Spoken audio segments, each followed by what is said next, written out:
enough for you to just fantasize about who to marry or you praying about it alone, because whom much is given unto, then much is required.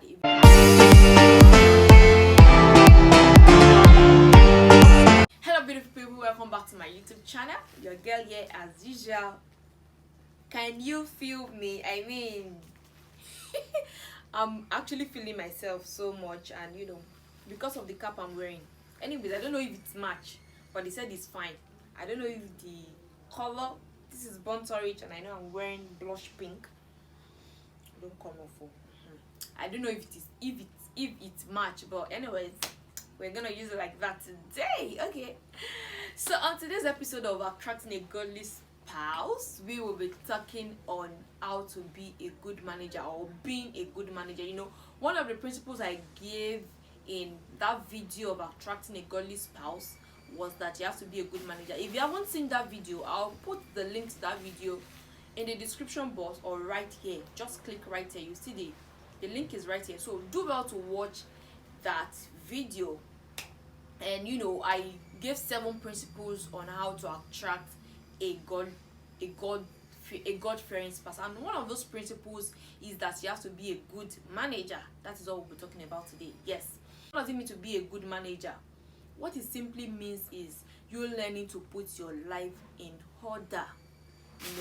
When you put your life in order, it will definitely better productivity. You see, relationship comes with a whole lot of responsibility, and if you don't have a hang or a hold of your life, if your life is not organized, there's no how you will be able to someone now coming to join you, you will now be productive with your life. It's not possible. Scriptures want us to understand that 2 are better than 1. So if you've been producing 1,000 naira before you get into a relationship, or probably before you get married, then once you get married, it must not reduced, it must doubled or even tripled. You understand? That is what that particular verse of the Bible means by saying 2 are better than 1.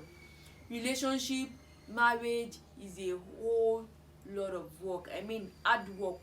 So if you don't have a hang on your life, there's no how someone coming to join you will now make you more productive. So, and for any God-fearing person out there, one of the traits they'll be looking out for in their partner is that the person must be a good manager, because they themselves too will be a good manager. So you need to be a good manager of your life, of your resources, of opportunities that come your way, of people in your life. You see, if you don't manage your resources well, you've actually voiced your desire out. One of the principles I shared earlier was that you need to be prayerful. You need to pray that desired man to God. You need to ask God about it in prayer.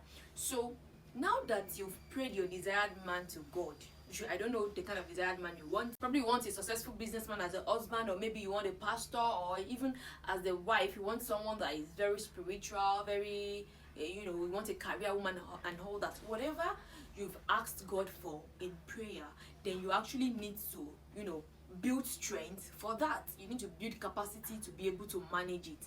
So if you don't manage your life well now, you are not managing your time well, you're not managing your resources well, you are not managing your you are not managing people in your life well, you're not managing relationships well, then there's no how a God-fearing spouse that is on the lookout for someone that will make him or her better, be attracted to you.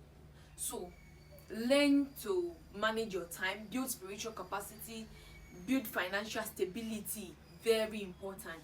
You want a multi-billionaire, you want a billionaire, or probably a very wealthy man, but you can't manage money. Hey, all you know to do is, once you have 10,000 naira in your account like this, once you have 100,000 naira in your account like this, all that is coming to your head is how to buy the latest shoe, the latest bag.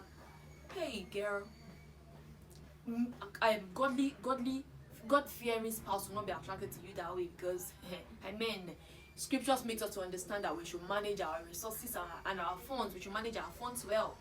So a God-fearing spouse is on the lookout for someone that will make the little, or probably the much he even has, to be better and to be more. okay? Not someone that will come around and just squander the whole thing the person has been trying to gather over the years. All right, you need to have, and you yourself, you must be financially stable. You want a financially stable person, and you are not financially stable, as per. So this age, this jet, I mean, for a God-fearing spouse to be attracted to you, you need to manage your resources well. Give account to down to every last cent that enter into your account. Be able to account for it. You understand? Then also for emotional stability, you have to be emotionally stable. You have to know how to manage your emotions well. Any little thing like this, bam, you're already up. You fled up. You see, we'll actually still talk about that in the next episode. That is on building good character. Okay, that's on building good character. But you have to learn how to manage your emotions. Those are the things that make up you being a good manager. You being able to manage your life very well. You have to see emotional stability is important. You can't even joke with it. Any little thing like this, people that is always being offended, why any little thing like this, you picked it up. Any slight this thing, like, you've picked it up. So you have to be emotionally stable before a God-fearing spouse will even be attracted, because there's no how. When people come around you, people are actually observing you.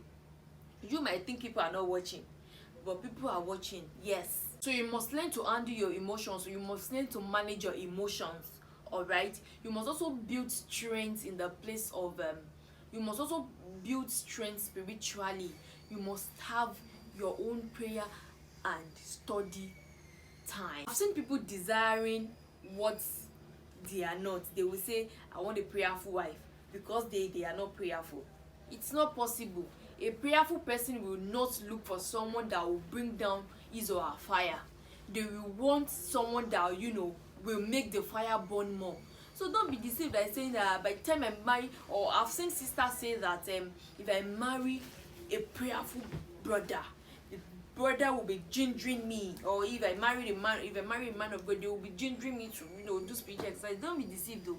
Hey, so it's better you get a hang, or you get a hold of your life. You learn to manage your spiritual life.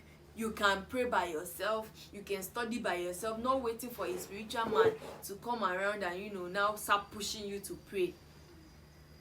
You might wait till eternity. Okay, so learn to manage your life well. Put your life in order. Being a good manager, learning to manage your life well will actually make you more attractive. Because when people see that, everybody will say, I want a 360-degree woman. I'm not stable financially, physically, emotionally, spiritually. There is no how people will be attracted. It makes you more attractive when people see that, wow, she's spiritual. Oh my God, physically she's even beautiful. Are you serious? She's financially stable. Wow, I'm even perplexed. Like, she can even handle her emotions very well. You'll be more attractive. People will see you more appealing. You'll be more appealing to people. All right. So stop fantasizing on wanting to marry a spiritual person, a billionaire, a this or that, without you putting your life in order and making your life more attractive and more appealing. As I've said, that your life will be more appealing and attractive if you are a good manager. If you can manage your time, you can manage your money, you can manage your emotions, you can put these things together, and people will be more attracted to you. Not enough for you to just fantasize about who to marry, or you praying about it alone, because to whom much is given unto, then much is required. If you want a billionaire, if you want a spiritual person, then much is also required from you. You want a billionaire, a successful businessman, and you don't know how to manage finances, you don't know anything about investments, you don't know how to manage your resources, then girl, you're deceiving yourself. All right. So to whom much is required, much is also given. By this, we've come to the end of this video. I know you've learned one or two things. Please do well to give me a massive thumbs up. See, this thumbs up is very important. Give me a massive thumbs up, and I'll see you in my next video. Bye for now.